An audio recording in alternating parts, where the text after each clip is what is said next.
Sending information from the future seems fantastic. I agree. I cannot relay the details of how I discovered this ingenious technology, and I hope that my message does not travel to a day before we first met, at the Anarchy Club. Oh, but I assure you that when we talk in the here and now, I will share my wondrous discovery with you in full, and you will surely say, "Wow, how could I not have thought of that?" For now, however, we can't afford to ponder the rich peculiarities of information and time. I need you to focus on what I'm about to say, that you may avert your impending misfortune. The zombie apocalypse that we spent many a late night planning at the club finally happened on February 7th, 2034. We missed our deadline by only 5 years. It's truly a miracle that some semblance of our plan came to fruition. Our projection of the total number of animated dead was not so prescient. A known population of only 57. You did not mishear that. Recall that our most optimistic forecast was 60 million dead, roaming the streets, causing chaos. The disposition of our undead minions, it must be said, will disappoint you. Ravaging beasts of mayhem they are not yet to be. To be sure, they can get cranky, but their insertion into society has not caused the hysteria that we had planned. Indeed, if you can believe this, a website called deadbook.com was created to honor the monsters, and is now one of the most visited on the web. Photos, bios, and innumerable selfies with the undead. It's a true horror. 56 of our zombies have fan pages. The 57th found her way into my home office. You see, I was having lunch with you at the clubhouse, feverishly planning how we were going to correct the underwhelming outcome of our scheme. I then returned to my office and found an undead minion in a chair. An animated corpse of our own creation.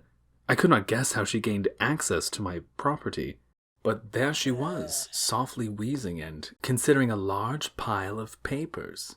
She lacked aggression and malice, but to her credit, she did possess this fantastically unnerving stare.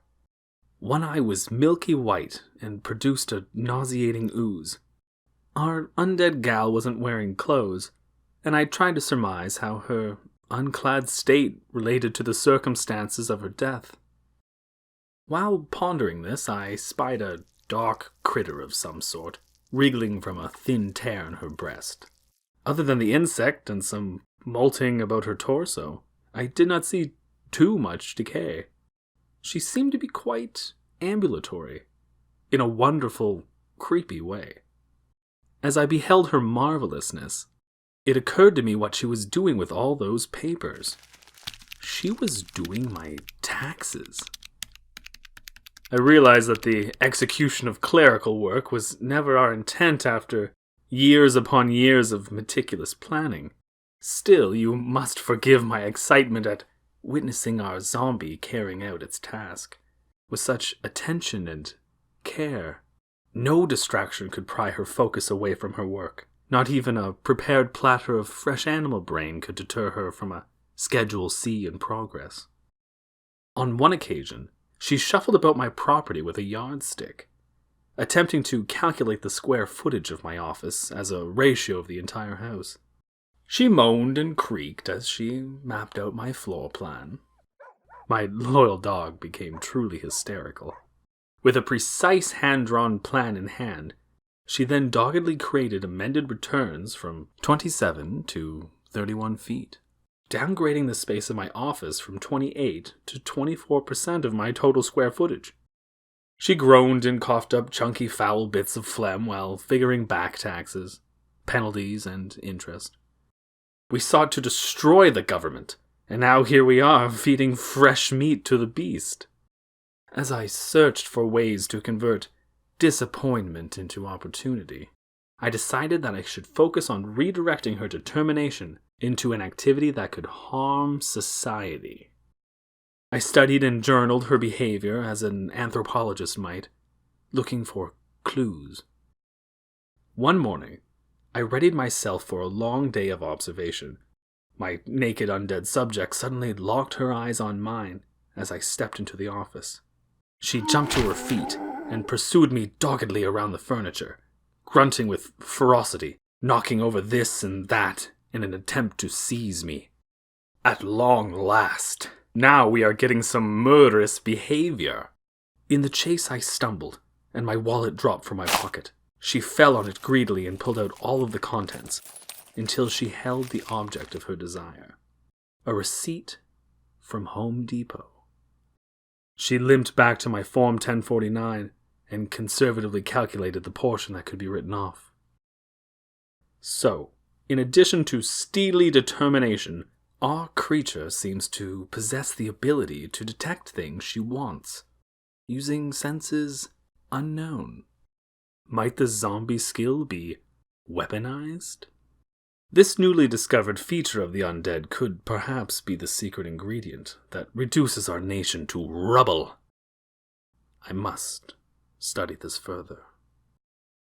What happened next was a pleasing surprise, and it demands your full attention, for it affects your well-being directly. I entered my office to discover that a brand new zombie had taken residence in my home office. How are they getting in here? There was no time for determining its origins, though I gleefully noted that the number of pages on deadbook.com had jumped to 112. In any case, this new edition seemed to be in a similar state of light, morbid decay, but without any munching insects. Upon my entrance, he lurched excitedly towards me, then fell to his knees. I did my best to remain calm while he knelt before me. He peered intently at my midsection with squinty eyes, and groped my belly. Satisfied, he managed to stand and resumed his station at his chair. Somehow this fellow found my copy of Gray's Anatomy, and spent the rest of that afternoon studying sketches of the digestive system. We spent much of the following morning on the telephone, discussing the behavior of my house guests. You then resolved to arrive here to run some tests, as well as to submit your papers for this year's tax deadline. What happened next may be the most horrific thing I have witnessed in all of my life. No sooner had you put your shoebox of receipts on a desk than our man-zombie fell on you in a wild rage. I am ashamed to say that I was paralyzed with fear, and I could only watch the grisly scene in shock as he wrestled your helpless body to the floor. Despite the grim outcome, we must nevertheless cheer ourselves for this promising exhibition of naked savagery.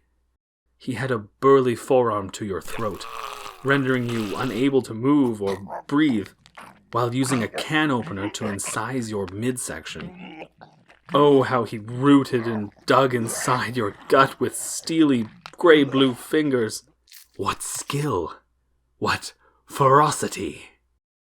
My vision blurred with the sheer shock and disgust of it all. I could not deduce what he snatched from your rent and ruined body until late evening. When my nerves finally settled, I could at last enjoy some happier news. It seems our lady friend determined that you are due a handsome refund from our government. Worry not, dear friend. Your demise, although gruesome, is entirely avoidable. Before February 2023, you must secure for yourself an appendectomy. I assure you from my own experience that the recovery is brief and without undue pain. Get this done with speed, my friend. The long overdue demolition of this wretched society is finally at hand. Anarchy Club shall prevail.